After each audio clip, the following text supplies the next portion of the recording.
Boa tarde a todos.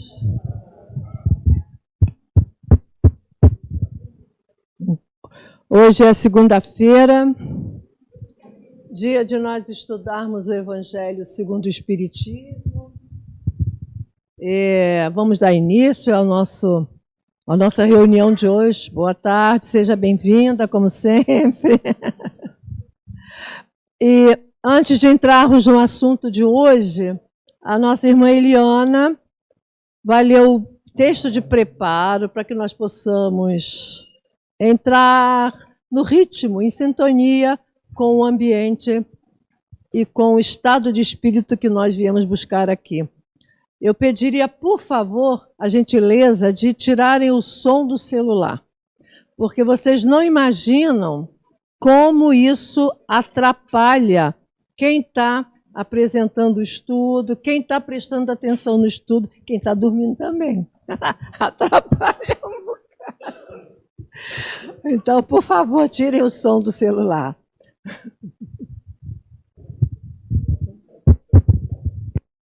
Tá bom. Agora tá bom. Razões para o amor aos inimigos. Livro Evangelho por Emmanuel, Espírito Emmanuel, psicografia Francisco Cândido Xavier. Os inimigos, queiramos ou não, são filhos de Deus, como nós e, consequentemente, nossos irmãos, para quem Deus providenciará recursos e caminhos, dentro da mesma bondade com que age em nosso favor. Temos muito a dever aos amigos pelos estímulos com que nos asseguram êxito na vida, mas não podemos esquecer que devemos bastante aos nossos inimigos pelas oportunidades que nos proporcionam, no sentido de retificarmos os próprios erros.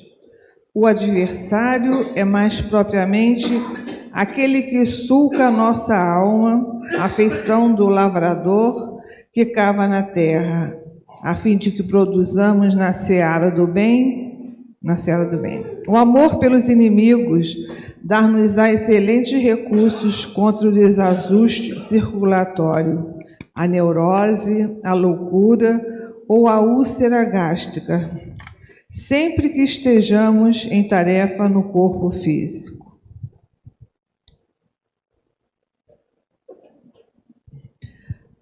Orando em benefício do que nos ferem, evitamos maiores perturbações em torno de nós mesmos. Uma atitude respeitosa para com os adversários nunca nos rouba tempo ao serviço. Amando os inimigos e entregando-nos sinceramente ao juízo de Deus, com as melhores vibrações de fraternidade, eliminamos 90% dos motivos de aflição e aborrecimento. Abençoando em silêncio os que nos criticam ou golpeiam, protegemos com mais segurança os interesses do trabalho que a providência divina nos concedeu. A serenidade e o apreço para com os inimigos são os melhores antídotos para que as preocupações com ele não nos destruam. O amor pelos inimigos não nos rouba a paz da consciência, na hipótese de serem malfeitores confessos, porque quando Jesus nos diz: ide e reconciliai-vos com o adversário, ele nos ensina a fazer a paz em nossas relações, como não é justo privar de tranquilidade uma criança ou um doente, mas em trecho algum do Evangelho, Jesus nos recomenda cooperar com eles. Vamos começar o nosso estudo de hoje. A nossa irmã Sueli vai começar o capítulo 17, Sede Perfeitos. É um capítulo muito interessante. E o assunto de hoje, o tema de hoje dentro desse capítulo, são os caracteres da perfeição. Vamos ouvir com atenção a irmã Sueli.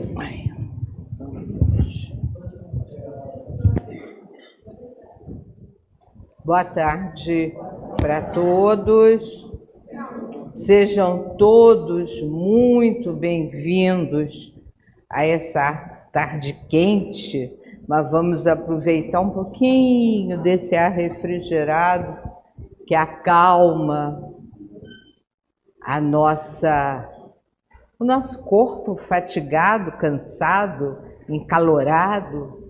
Vamos nos acalmando devagarzinho para que, ouvindo as palavras do Evangelho, recebamos igualmente o benefício daqueles cuidados que eu sempre lembro às segundas-feiras. Nós somos alvos dos médicos, dos farmacêuticos, dos psicólogos, da espiritualidade.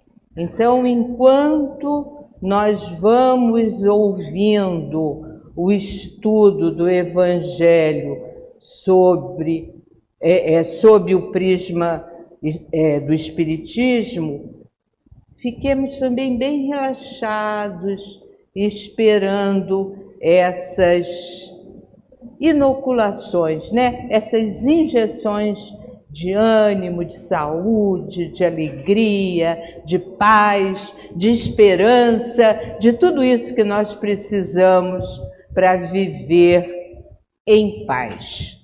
Bom, então, estou tendo a honra de iniciar o capítulo 17, que tem por título Sede Perfeitos. Nós só vamos estudar 2 itenzinhos que tratam dos caracteres, quer dizer, da perfeição. O que é preciso para se dizer que alguém é perfeito? Então, a gente parte dos ensinamentos de São Mateus, lá no versículo 5, 44, 46, 47, 48. Então ele diz assim: amai os vossos inimigos, fazei o bem aos que vos odeiam. O odiar aí, lembrem, aquele sentido bíblico, amar menos, não é ficar com raiva, com ódio, não é isso não, é amar menos. E orai pelos que vos perseguem e caluniam. Por quê? Se somente amardes os que vos amam, que recompensa tereis disso? Amar e ser amado é o paraíso, né? Não fazem assim também os publicanos? Gente, publicano é cobrador de imposto. Já naquela época a gente não gostava de pagar imposto. Então eles eram mal vistos. Se unicamente saudardes os vossos irmãos, que fazeis com isso mais do que outros? Não fazem o mesmo os pagãos? Pagãos é aquele que não era cristão, aquele que não seguia os princípios do Cristo. É isso. Sede, pois, vós outros perfeitos, como perfeito é o vosso Pai Celestial. E aí a gente começa a pensar. O Evangelho nos recomenda a perfeição. Mas que perfeição? A perfeição material? Um corpo perfeito, todo certinho.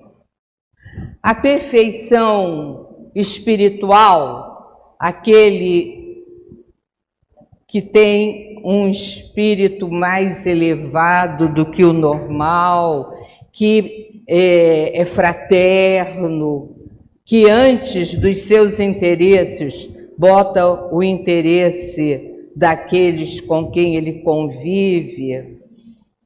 Será que é a perfeição intelectual? Quer dizer, a gente, quem é sábio, já chegou na perfeição? Pouco provável, né?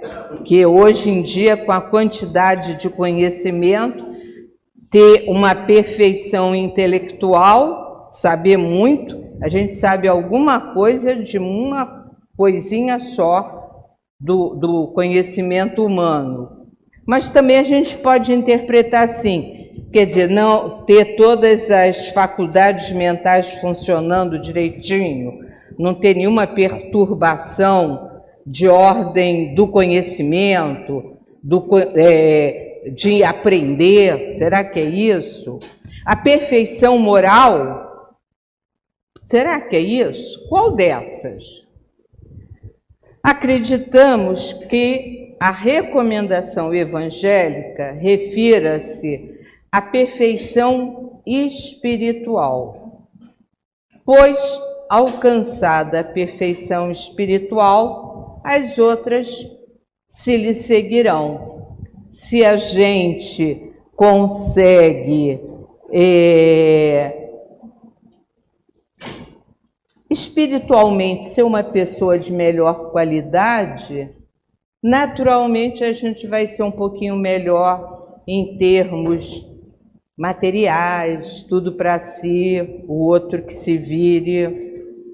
A intelectual, eu sei, ele que estude para aprender. Ou a perfeição moral. E o que é a perfeição espiritual? De modo simplista, diríamos que é amar os nossos inimigos. Mais ainda, que é fazer o bem aos que nos odeiam, que nos amam menos, ou que nos prejudicam. É orar pelos que nos perseguem. Não é pouca coisa. Amar o inimigo é uma barra pesadíssima. Quem é que honestamente diz que ama o seu inimigo? De vez em quando tem uma paciênciazinha com ele, mas amar mesmo, difícil. Que faz o bem àqueles que nos caluniam, que falam mal da gente, aqueles chatonildos que estão sempre perturbando a vida da gente chega a gostar muito dele, amar.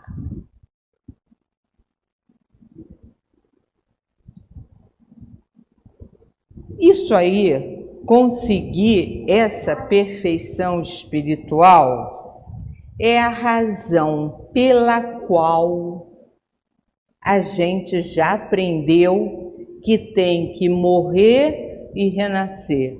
Morrer e renascer. Porque esse trabalho é tão difícil, que a gente precisa de um tempo. Senão, não vai conseguir isso nunca. Mas a providência divina está sempre atenta, sempre ligada nas coisas que a gente faz, sempre querendo que a gente apresse essa evolução moral, essa evolução espiritual, que ela nos presta uma ajuda fantástica. Querem ver?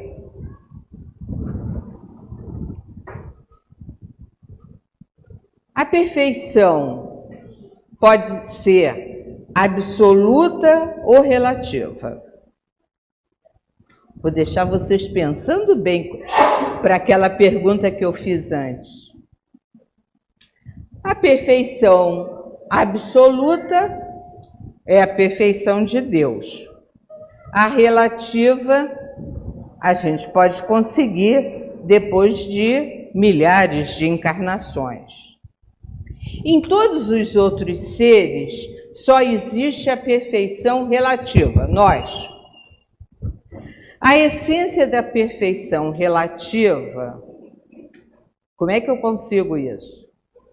É a caridade, a qual se constitui de bondade, piedade, amor ao próximo, renúncia, ou seja, usando aquelas palavras que a gente quase não usa, benevolência, indulgência, devotamento. Então, pensa bem, para eu conseguir ser relativamente perfeito, eu tenho que ser extremamente bondoso, piedoso, tenho que amar ao próximo como a mim mesmo e tenho que praticar um amor incondicional. A perfeição relativa pode ser avaliada em graus, os quais correspondem à extensão do amor praticado.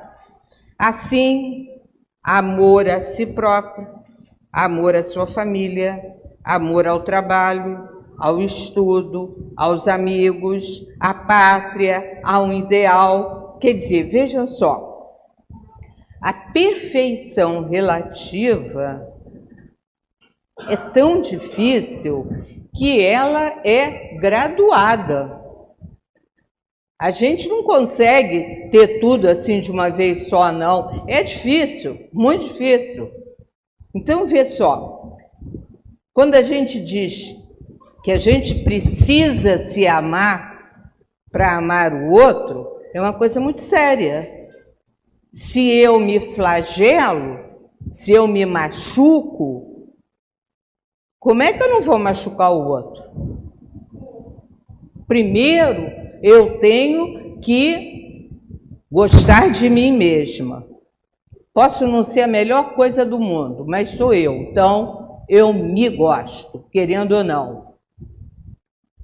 Eu preciso gostar da minha família, porque, afinal de contas, são eles que me dão o apoio, a proteção, as condições de sobreviver. Eu preciso gostar daquilo que eu faço. Eu tenho que trabalhar com prazer, seja o trabalho que for. Mas eu tenho que fazer o meu trabalho com muita satisfação, com muita alegria. Eu, se puder, tenho que gostar muito de estudar. Estudar não quer dizer estar dentro da escola. A escola é um lugar onde a gente estuda, mas a gente estuda numa porção de outros lugares. A gente estuda dentro da casa da gente, na cozinha, quando a gente está aprendendo a fazer um doce, a fazer uma comida nova. A gente está estudando, está observando. Se eu misturar tanto de manteiga, vai ficar ruim. Se eu puser açúcar demais, vai ficar melado. Se eu puser muito sal, fica insuportável. Vou ter que beber água pra caramba. Eu não estou estudando. Quando eu vejo meu filho com dor de barriga e eu fico pensando, meu Deus, o que eu vou fazer para essa criança melhorar? Eu não estudo aquilo que eu tenho de conhecimento meu, aquele conhecimento que faz parte do conhecimento da família. Se eu fizer um chazinho de erva doce, ele vai se acalmar. Pode ser que assim a dor que ele está sentindo diminua. Lá em casa, a gente sempre fazia um melhoralzinho, todo esfarelado, para a criança pequena tomar e nem perceber, e nem jogar fora, nem cuspir. Então, isso tudo, todos esses conhecimentos que nós guardamos na nossa lembrança, são formas de estudo que a gente experimenta. Se der dor de barriga, não dou mais esse remédio para o garoto. São coisas que a gente estuda não apenas na escola, a gente estuda dentro da casa da gente, observando as coisas que acontecem. Mas a gente pode ter amor, outro grau, amor aos amigos. Quantos amigos não se colocam na frente do tiro que ia alcançar o nosso compadre? Isso é um amor levado ao extremo, por a própria vida para salvar alguém que a gente quer muito bem. Amor à pátria. O que os soldados fazem quando eles saem para o combate? É puro sentimento de amor à pátria. Não há dinheiro que pague a nossa vida e eles vão para lá por qualquer 2 tostões. Então, o amor que nos leva à perfeição, ele tem vários graus e vai em várias direções. Quantas pessoas... Quer ver um exemplo? Lembra do Tiradentes? Todo mundo estudou isso quando estava na escola. Aquele que foi enforcado porque queria a independência do Brasil, queria que de verdade o Brasil fosse república. O Tiradentes, lá em Minas Gerais, na Inconfidência Mineira, ele foi enforcado porque ele defendia o ideal dele, que era a pátria independente de Portugal. É um amor a um ideal. E muitos outros existem por aí. A humanidade está muito longe da perfeição relativa, mas sem dúvida está em processo constante de aperfeiçoamento. Lembram quando eu falo, mais de uma vez eu já falei isso, o nosso planeta vai ser um planeta de regeneração. Há mais de 10 anos, nem todos os que morrem aqui no planeta vão reencarnar aqui de novo. Muitos não reencarnarão mais. Por quê? Porque se o planeta está melhorando moralmente e eu não estou caminhando junto, eu vou ficar de fora. E ficar de fora significa reencarnar num outro planeta qualquer mais atrasado. Por isso, quando a gente diz que a humanidade está lutando pela sua perfeição relativa, mas é um processo, e é um processo que acontece todo dia, todo dia, todo dia, e a gente não pode ficar fora. Então, amar, assim como a gente colocou, amar o inimigo, não é coisa fácil, não. Exige treinamento, como os atletas treinam. Jamais reclamam de cansaço, não reclamam dos juízes que os observam nas suas apresentações. O adversário, que muita gente pensa que é o inimigo, não é o inimigo, é apenas o adversário, é melhor.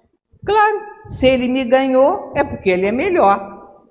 Então, eu é que tenho que descobrir quais são os meus pontos fracos, porque eu quero obter a minha perfeição, seja ela como for. Tem que ser um pouquinho melhor.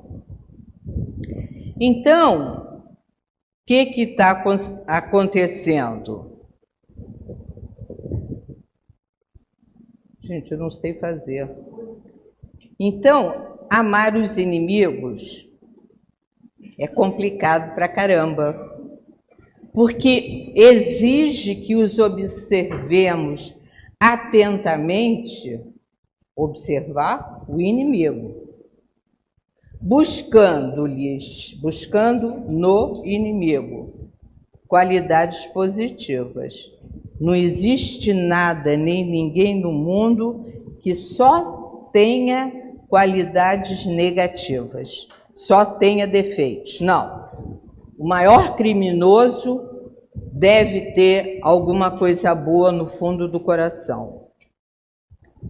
Buscando-lhes a verdade que é deles e não nossa.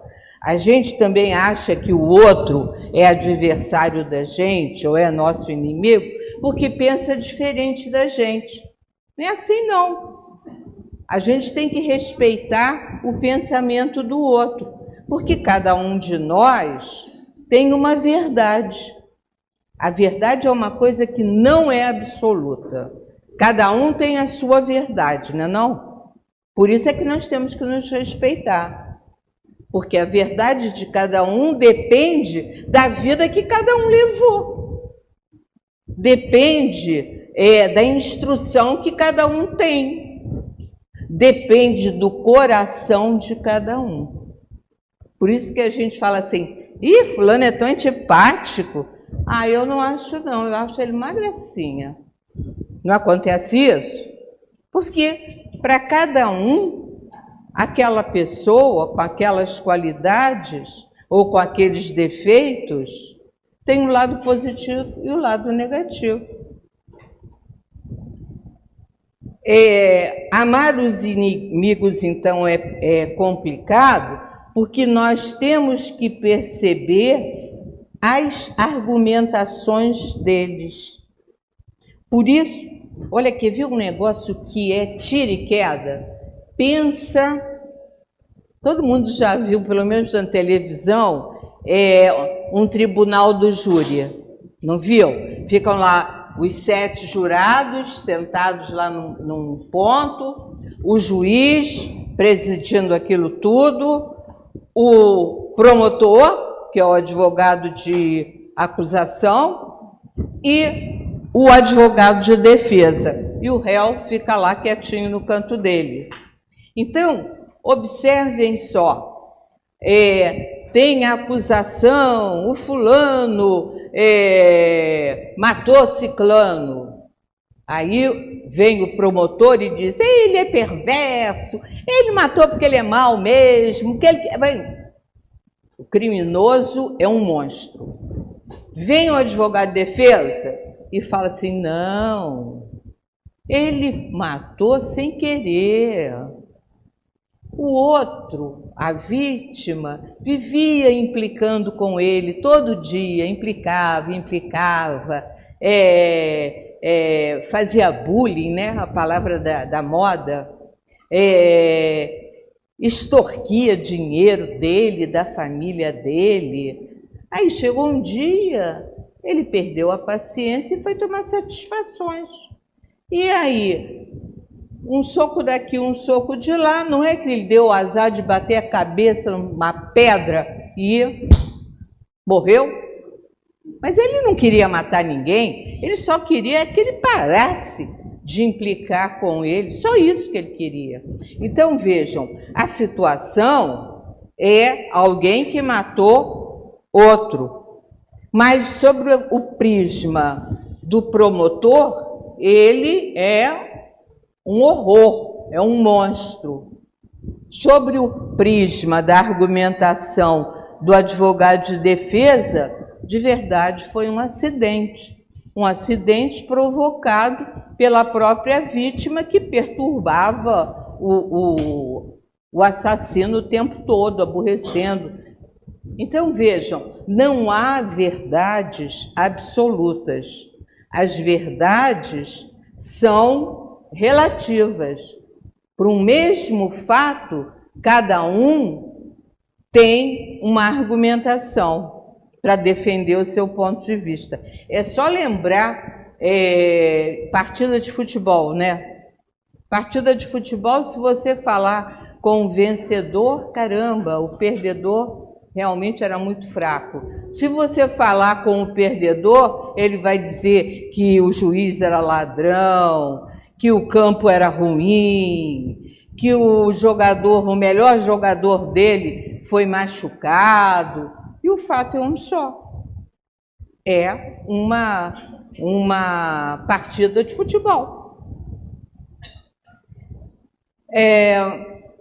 Percebendo, então, ainda amar os inimigos, a gente tem que observar atentamente, percebendo-lhes as inferioridades em que ainda se debatem, as dificuldades que enfrentam, enfim, as razões que lhes nortearam a ação comprometedora praticada contra a nossa felicidade, contra o nosso equilíbrio.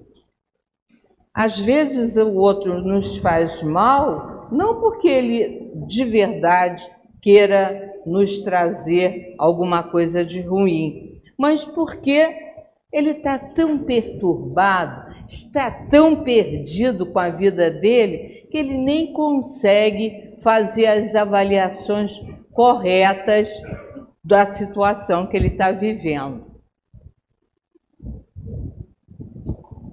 Então, o aperfeiçoamento humano na conquista da perfeição demanda, olha lá, tempo aproveitado no exercício da gentileza. O que é isso? A prática da fraternidade. E isso a gente faz todo dia. Querendo ou não querendo, pode a gente não fazer com todas as pessoas, mas todos os dias a gente consegue ser fraterno com alguém. Às vezes a gente vai sair do banco e alguém na nossa frente abre a porta para nós. Isso não é fraternidade? Não é gentileza? Se a gente achar que fraternidade é alto demais, não é uma gentileza? Da disciplina. Disciplina é o respeito. Ser uma pessoa disciplinada é ser respeitosa. Se está escrito, é proibido entrar, você não vai entrar.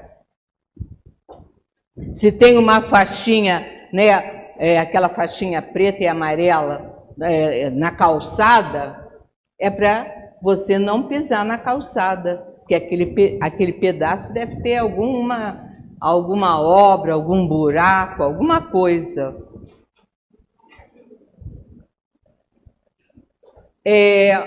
Aperfeiçoamento da bondade. A bondade é o altruísmo. O que é o altruísmo? É o pensamento no outro. A gente também... A gente faz isso todo dia. De verdade, nós fazemos isso todo dia. É porque a gente não se lembra na hora que está fazendo. Ih, estou sendo altruísta. Não, nem me lembro dessa palavra. Mas todo dia a gente coloca o interesse do outro na nossa frente. Quer ver? Um negócio que acontece todo dia. Hoje eu estou até me lembrando. Eu estava em reunião e eu me lembro que eu estava com os mapas de resultados na minha mão e eu não podia nem levantar a cabeça para não perder o lugar onde eu estava. Aí um colega meu chegou por trás, pegou uma xicrinha de café, botou assim na minha frente. E realmente eu tomei o café, sem olhar para o café, mas olhando para o meu mapa de resultados. Isso é gentileza, isso é altruísmo, isso é carinho, isso é avaliar o esforço do outro e trazer alguma coisa delicada para o outro. Todos nós fazemos isso todo dia. Percebam, hoje mesmo, pensem no que já fizeram hoje. Quantos atos de gentileza, quantos atos de bondade, quantos atos de fraternidade, de amor ao próximo, vocês já não praticaram hoje? Com certeza, só se estivessem dormindo. Mas se estiver acordado, com certeza que já fez alguma dessas coisas no dia de hoje. O aperfeiçoamento do homem exige que ele mobilize os bons sentimentos, o raciocínio claro, quer dizer, a inteligência, o foco e a boa vontade. E isso nós fazemos o tempo todo. Usar bom sentimento, o tempo todo a gente faz isso, senão a gente morre de dor no estômago ou o nosso fígado se destrói. Inteligência, ai de nós que não tenhamos inteligência, a gente não consegue nem atravessar a rua. Foco, claro, imagina se eu estou fazendo um mingau e me distraio na hora que eu estou fazendo mingau. Vai embolotar tudo, vai ficar uma porcaria.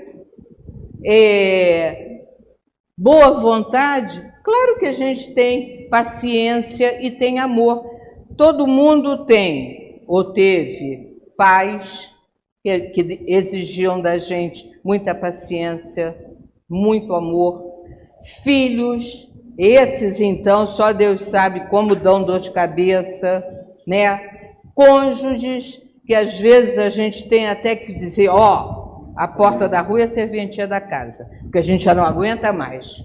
Então, tudo isso, a gente o tempo todo está tentando fazer o melhor para ver se a gente consegue aquela perfeição, mais ou menos. Isso, a gente está caminhando para a relativa. Então, Jesus recomendou que a humanidade buscasse a perfeição de que seu espírito foi dotado, executando a rotina de amar os seus inimigos, porque sabemos que eles identificam nossos erros e nos compelem a corrigir. Pensa assim, a pessoa que menos gosta de você, fala lá, você não gosta de mim por quê? Aí ele vai te dizer um rol de coisas, porque você é orgulhoso, porque você é egoísta, porque você só pensa em você mesmo, que você não ajuda ninguém. Aí você tem uma lista de coisas para modificar na sua maneira de ser. Apontam a obra que precisamos realizar, não nos permitindo deixá-las para trás para mais tarde. Quer dizer, mudar o jeito de ser. Se você é egoísta, cara, para de pensar só em você, divide o que você tem. Começa, sobrou um pedaço de pizza, você não vai se empanturrar com o pedaço inteiro. Divide com os que estão em casa naquela hora. Aí eu me lembro da minha avó. Minha avó, olha só, nós éramos, já contei isso para vocês algumas vezes, 7 filhos, né? 7 irmãos. Vovó só podia comprar um picolé. Aquele um picolé tinha que ser dos 7. Às vezes só dava para dar uma lambidinha, não dava nem para tirar um pedaço, um tasquinho, nem dava. Quando dava, tudo bem. Se não desse, paciência. Mas isso parece assim uma besteira, mas não era. Para nós crianças, puxa, era dia de festa. Quando era o pacote de pipoca, que eu me lembro, até hoje eu amo pipoca. Eu acho que é porque eu fiquei com isso na cabeça. Um pacotinho de pipoca para os 7. E a gente ficava felicíssimo. Ninguém reclamava.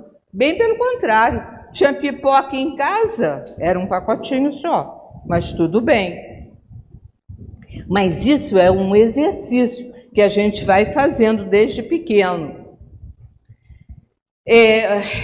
Os inimigos medem a nossa resistência ao mal, o que nos fortalece no bem e não nos deixam fraquejar. Observam as nossas ações, testam-nos o tempo todo, ajudam-nos a nos reajudarmos por meio da sua crítica constante e ferina. O inimigo está lá sempre atento, anotando as bobagens que a gente faz. Então, no final das contas, a gente tem mais que agradecer a ação dos nossos inimigos, porque de verdade ele está dizendo para mim onde é que eu tenho que acertar minha vida, parar de fazer besteira demais da conta.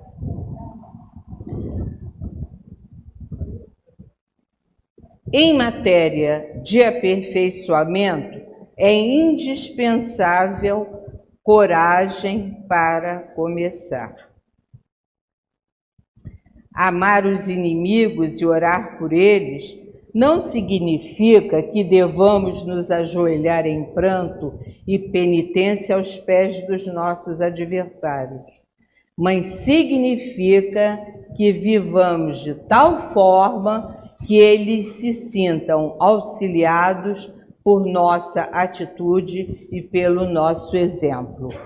Então, eu tenho que conquistar aqueles que não me amam. Esse é o fato.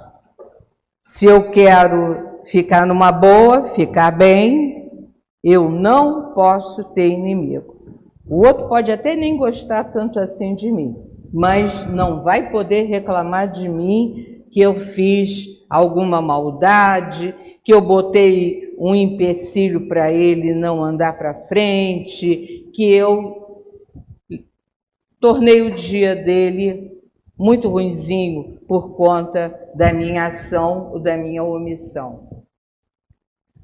Os inimigos são adversários que não concordam conosco ou são aquelas pessoas que se revoltam com a nossa intolerância. Os primeiros são inevitáveis, claro, não tem jeito, nem todo mundo tem que pensar igual a mim. Eu é que tenho que me adaptar a cada situação.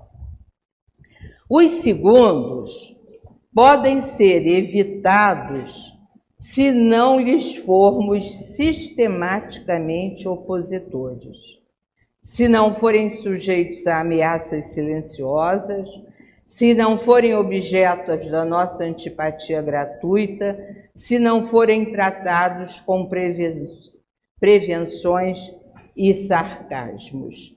Quer dizer, há inimizades que somos nós que provocamos, né? Se a gente fica chateando o outro o tempo todo, claro que ele não vai ser nosso aliado, claro que ele não vai ser nosso amiguinho. Não é assim que funciona. A gente não fala sempre, a gente, para viver bem, a gente precisa ter jogo de cintura. Jogo de cintura é isso, é ter as suas ideias, mas saber contemporizar com o outro, porque você tem certeza que você não é dono da verdade. Isso a gente tem que ter o tempo todo na cabeça. Não sou dono da verdade, não sou a pessoa mais justa do mundo, não sou o melhor ser nessa terra. Se a gente identificar o quão nós somos ainda portadores de vícios, de comportamentos ruins, vai ficar mais fácil da gente lidar bem com o outro, ter jogo de cintura nas situações mais difíceis da vida. Agora eu vou responder aquela pergunta que eu fiz lá na frente, quando eu falei da bondade da providência divina. Olha lá. Amar os inimigos nos é facilitado pela providência divina quando recebemos como filhos, como pais, cônjuges, familiares, antigos adversários. Percebemos ainda revanchismos entre familiares e parentes, mães atenuados pelo convívio diário, pela dependência econômica, pelas exigências sociais que obrigam, por exemplo, cônjuges a se manterem juntos, exercitando a paciência e a tolerância e abrandando o orgulho. Às vezes, Acho que vocês já devem ter ouvido isso. Eu já ouvi muitas vezes. Esse garoto nem parece filho do pai e da mãe que tem. Parece que é filho do vizinho. Pior que é verdade. Muitas vezes, o casal recebe na sua família, nasce deles dois, um espírito que foi inimigo deles, de um e de outro. E para resolver a inimizade entre aqueles três espíritos, só tinha um jeito: fazer aquele espírito mais duro, mais difícil, voltar como filho daquele espírito que aceita ser sua mãe, daquele espírito que aceita ser seu pai. E aí esse garoto vai crescendo com muitas dificuldades, trazendo muitos problemas. Às vezes a gente vê pessoas com 2, 3 filhos, tem um filho que é terrível, faz tudo que a família não faz. Ele é terrível. Ele não quer estudar, ele não quer trabalhar, ele é implicante, ele é chato. Caramba! Não parece filho daquele pai e daquela mãe, irmão daqueles outros irmãos. É exatamente isso. Como a gente precisa conquistar a perfeição relativa, nós precisamos nos amar uns aos outros, não é assim? Amar o inimigo é fácil? Não, não é. Mas e se ele nasce com teu sangue? Se ele fica 9 meses abrigado na tua barriga, como é que fica? Se você tem que colocá-lo no seio para ele parar de chorar de fome. Olha como as coisas vão acontecendo sem a gente nem perceber. Mas é uma aproximação de amor que começa a acontecer, onde você jurava que os espíritos jamais se reconciliariam. Bom, fazer o bem aos que nos rodeiam, fazer o bem a quem nos incomoda, prejudica, que não nos é simpático, é muito difícil. Mas é preciso dar o primeiro passo. Feito isso, percebemos que não dói, não custa caro, nem é tão difícil assim.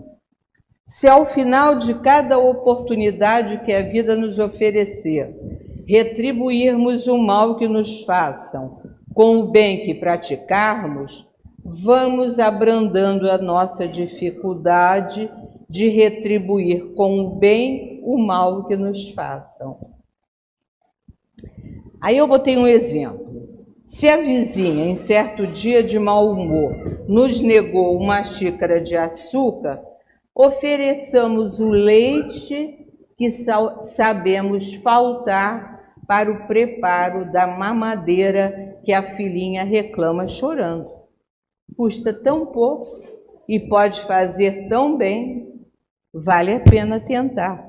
Quando a gente pega os exemplos, a gente vê que é moleza, é fácil, não custa nada, sem contar que dá um prazer. Depois que, por exemplo, você entrega o leite que faltava na casa da vizinha e ouve o silêncio do choro que não tem mais, caramba, dá um alívio para a gente, uma alegria de viver, que é o prazer de fazer o bem. É isso. Orar pelos que nos perseguem é medida salvadora para nós e para eles. Quem persegue já foi perseguido. Quem clama por justiça já foi justiceiro. Ora, se rezarmos pedindo a Deus que ilumine o nosso perseguidor, estaremos pedindo para que ele compreenda que não vale a pena perder seu tempo com a nossa humilde pessoa. É isso que a gente faz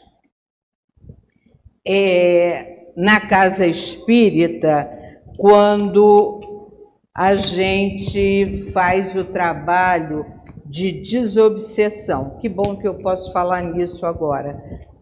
10 minutos. No trabalho de desobsessão, o que é?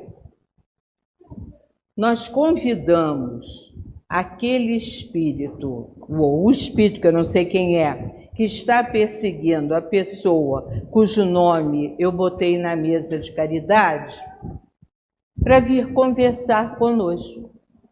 E quando nós conversamos, nós percebemos que ele tem lá a sua razão de estar perseguindo aquele que hoje é nosso amigo, nosso parente, nosso vizinho.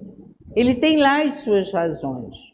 Só que esse que ele persegue já ganhou um corpo, já está na materialidade, já está tentando avançar no tempo e no espaço. E ele, que foi quem mais sofreu, não ganhou um corpo novo. Então, o avanço espiritual dele ficou parado naquele momento em que ele disse que odiava o outro. Então, vejam bem, o perseguido está avançando, o perseguidor parou no tempo e no espaço. Então, o trabalho de desobsessão é exatamente esse, é explicar ao que eu chamo de perseguidor que não vale a pena, que está perdendo tempo, que o outro já está com um corpo físico, trabalhando e lutando para melhorar, e ele não conseguiu isso ainda. Então esquece o que já aconteceu, olha para frente e pede a providência divina que providencie um novo corpo para ele, uma nova família para ele, que o abriguem, que o recebam, que o reeduquem. É isso que é a mesa de obsessão, que se faz numa mesa de desobsessão. Desta forma, estaremos pedindo por nós mesmos, que já fomos perseguidores destes que hoje nos perseguem. Eles são professores gratuitos que nos ministram aulas de humildade, de autoaperfeiçoamento, de perseverança no bem, de resistência ao mal. Então, quando a gente ora pedindo a Deus que tenha piedade dos nossos inimigos, dos nossos perseguidores, nós estamos reconhecendo que a perseguição foi causada por atos impensados que eu mesma cometi. Não tem inocentes, não tem pobres coitados. Todos nós estamos juntos nessa mesma luta para um dia chegarmos às moradas do Pai. Vai demorar? Vai sim, mas vai chegar, com certeza. Jesus recomenda fazer o bem aos que nos odeiam, porque sabemos que eles precisam mais de assistência do que de censura. Eles precisam de ser amados e não censurados. E se nada pudermos fazer objetivamente, a solução é orar a Deus para abrandar tanto sofrimento e ignorância. não apagamos incêndio com combustível, não sanamos feridas, alargando-lhes as bordas a golpes de força. Do mesmo modo, não nos harmonizaremos com os adversários por meio da violência. O melhor é esquecer o mal e trabalhar o bem. Jamais revidar ou discutir. Confiar no tempo, que tudo reajusta e equilibra. Gente, isso é para nós agora. Agora. É para esquecer todas aquelas besteiras que a gente de vez em quando pensa. Isso, pensa assim, já nem me lembrava. Fulano falou mal de mim, caramba, nem me lembrava mais. Já foi há tanto tempo, já nem me lembro mais disso. Vamos em frente. Isso é o que nós temos que fazer sempre, sempre, sempre. Esquece o mal e vai em frente no bem.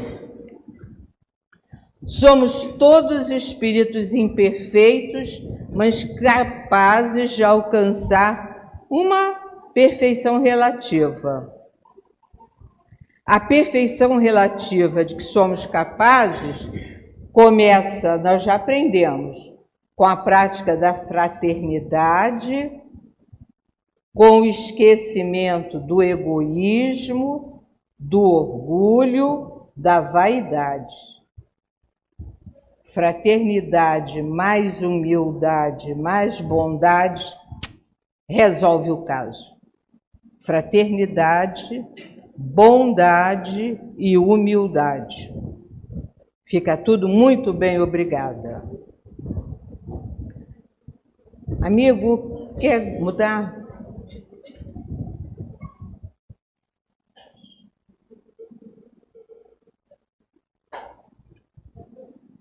Eu vou falar só em alguma coisinha.